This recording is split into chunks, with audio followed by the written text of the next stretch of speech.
All right, this is section 3.5, part 3. We are looking at the graph of x cubed, and we're trying to figure out the transformation that they gave us. Was it a horizontal or a vertical transformation? All right, so here is the graph of just x cubed, and then once I apply this one right here, where it's over the y-axis, notice how this one, and if I plug in this one, they're exactly the same. So the vertical and the horizontal reflection is the same thing. You can do either one. It's either a vertical or a horizontal reflection in this case. If I take it away, we just have the purple. Okay, if I take the purple away, we just have the blue. Okay, but our final answer for this would be negative x cubed. So let's look at this one. We have a transformation of the square root of x, and we're trying to figure out, well, is it, what kind of transformation did it go or happen? Was it a reflection? Did we shift up or down? Now, if we look at just the square root of x, let me get that pulled up. Okay, so here is the graph of just the square root of x.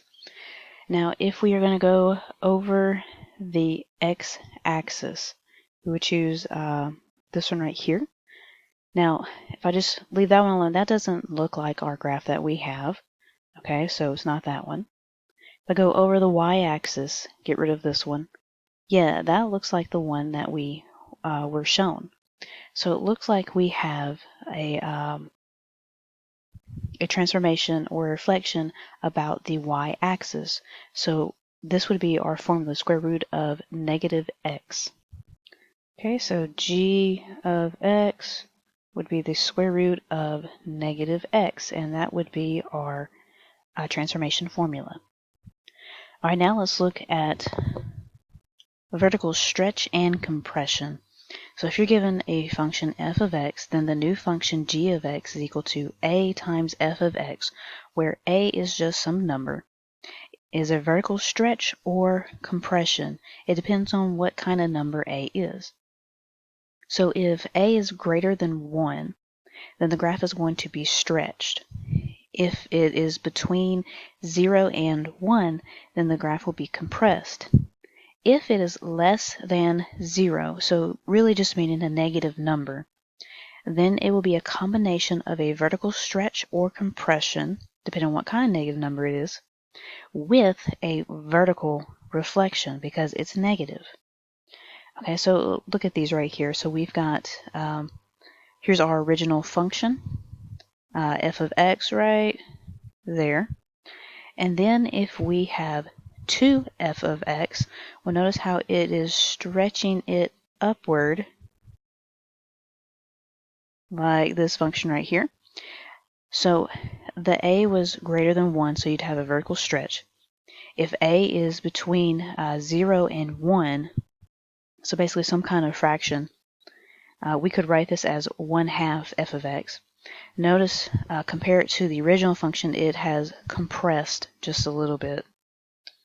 Okay? So let's look at the cube root of x. If g of x is a graph of f of x stretched vertically by 4 units, then write a formula for g of x. Okay, so we are stretched vertically by 4 units. All right, so it says stretch vertically. So if it's a vertical stretch or compression, it's going to have a number in front of the function.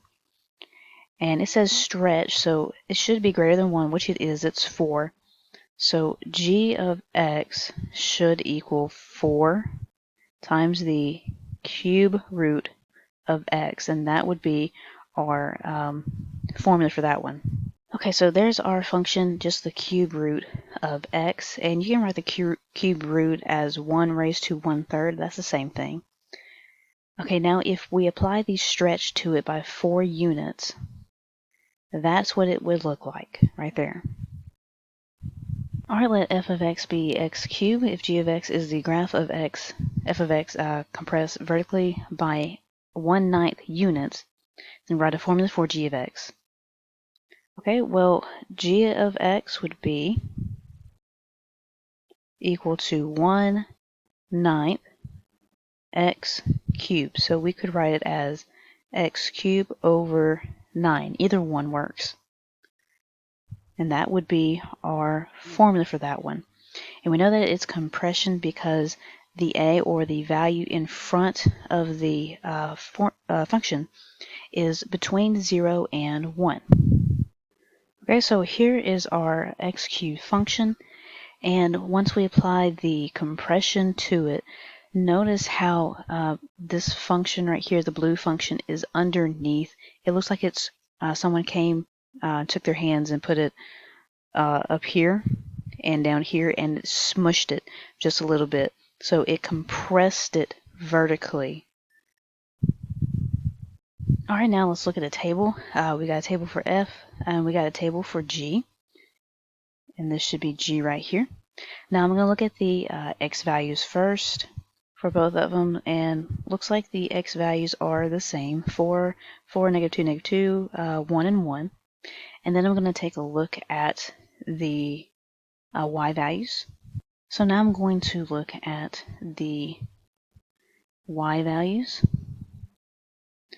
Okay, so we go from 5 to 10. Looks like times 2 there. And then go from 2 to 4. That looks like also times 2. And then from 0 to 0, anything times 0 is going to be. Okay, so it looks like what we have is a vertical stretch, and it's a stretch because this number is greater than 1. So g of x is going to be equal to 2 times f of x, and that will be our final answer. Okay, so let's take a look at this one, and we'll look at our x values, and they look the same. So let's take a look at our y values. Whoops.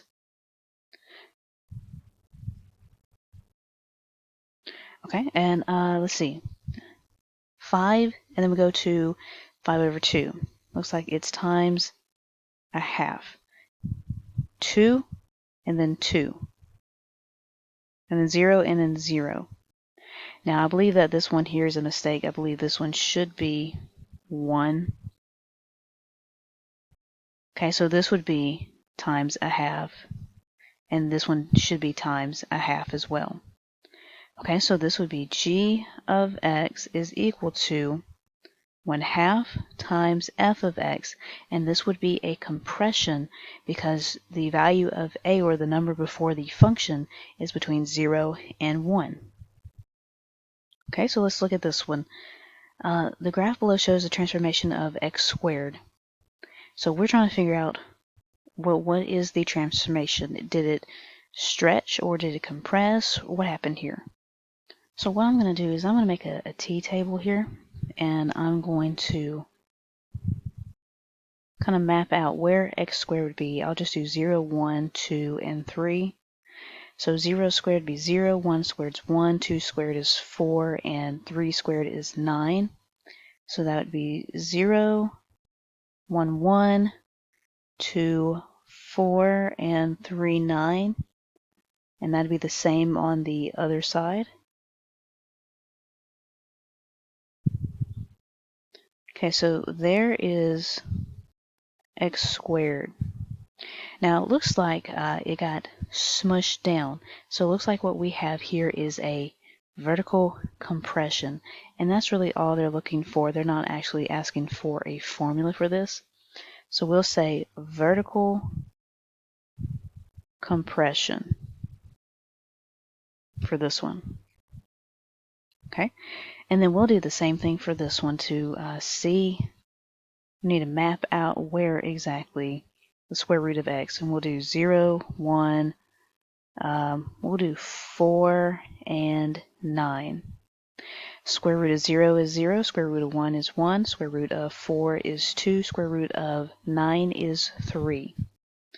Okay, so here, and then 1, 1 here, and then 4, 2 here, and then 9, 3. So here. So it looks like it's mapping out right there. So it looks like what we have here is a vertical stretching. Okay, so we'll write here vertical stretching for this one.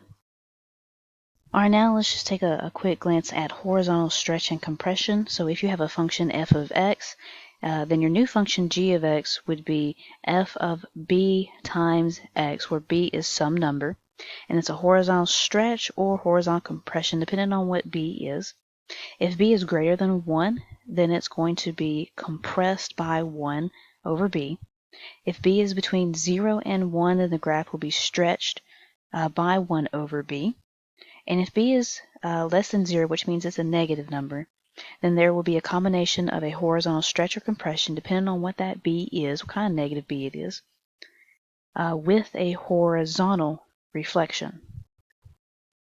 Okay, so looking at this right here, our original function is right here. Okay, so there's your original function. That's just x squared. If I use 2x and the whole thing squared, which really we could write as y is equal to 4x squared. Okay, now notice how the 2 is greater than 1, so it's going to be compressed by 1 over b, so compressed by a half. So that would be this purple function right here. Right here is purple function right here.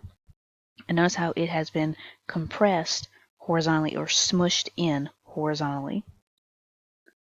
Okay, and then this 1/2 x, the whole thing squared, which we could write as 1/4 x squared.